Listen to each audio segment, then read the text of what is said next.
And now, to talk about our module of the week, let's turn it over to Martin Anderson Klutz, a senior solutions engineer at Acquia and a maintainer of a number of Drupal modules of his own. Martin, what do you have for us this week?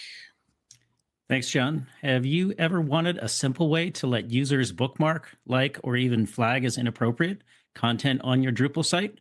There's a module for that.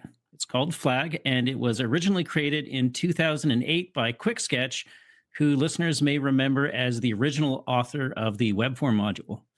It has 7.x 3.9 and 8.x 4.0 beta 4 versions available, and it is actively maintained, although there are no commits visible in the past year. It does have test coverage and a handbook, but the handbook is in the old documentation system, so not 100% sure if it's completely up to date. Does have 675 open issues, 132 of which are bugs against the 8.x branch, which is not too bad considering the module is in use by over 38,000 sites.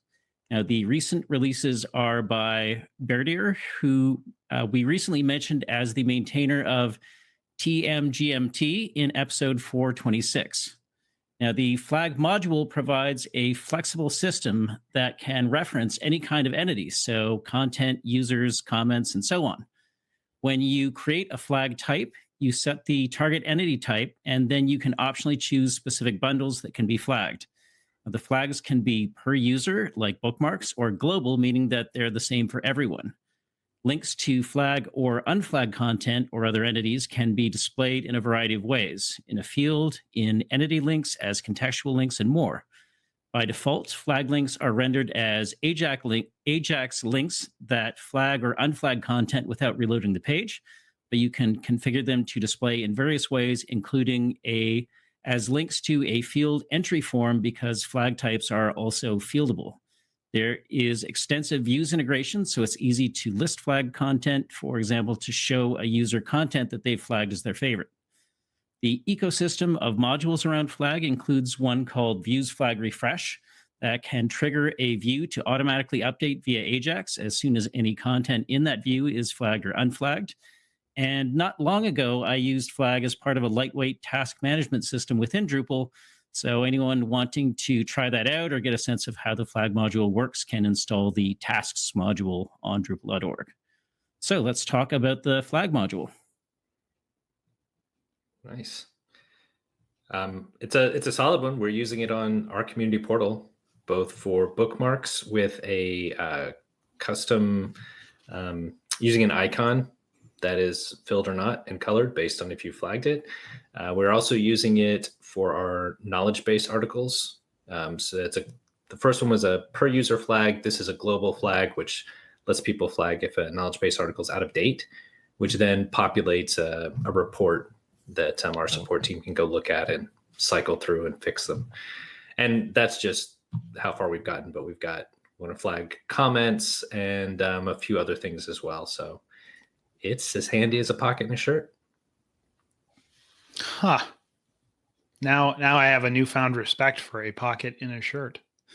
I feel like everybody at one point or another has used the flag module. So let me turn the tables. Has anybody not used the flag module? I see. Accurate. What? Accurate. Everybody has used the flag module.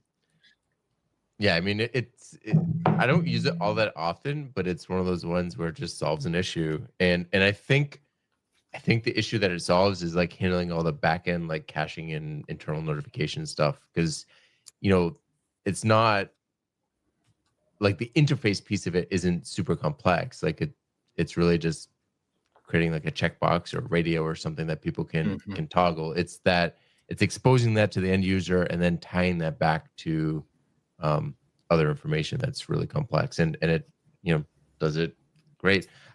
I just want to know, what are the 2 Drupal 5 sites that are still using it? And are they ever going to go away? Probably not at this point, but wow, Drupal 5. There you go. Oh, man, that's nostalgic. Yeah, flag module is great.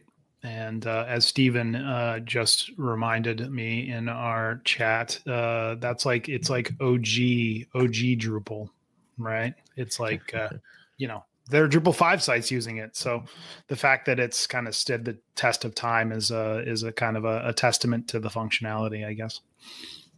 Well, and Matthias Garcet, who has been on the show before, I know he recently released a module that allows you to actually do ratings using the flag system as a base, because I think some of the like 5-star and other modules, I don't know if all of them kind of made the jump from 7 to 8. So you can actually use flag as the basis for some of that same kind of functionality. Oh boy, I feel like that could be a future module of the week there. The 5-star, has that made the jump? If so, who hasn't used that one? Everybody loves to rate things. All right, Martin. Well, as always, thank you for bringing us a very interesting module. And if our listeners wanted to get a hold of you and talk about modules or various other things, how could they go about doing that? On all the Drupal and social platforms, they can find me as @Manclew. Fabulous. Thanks a lot, Martin.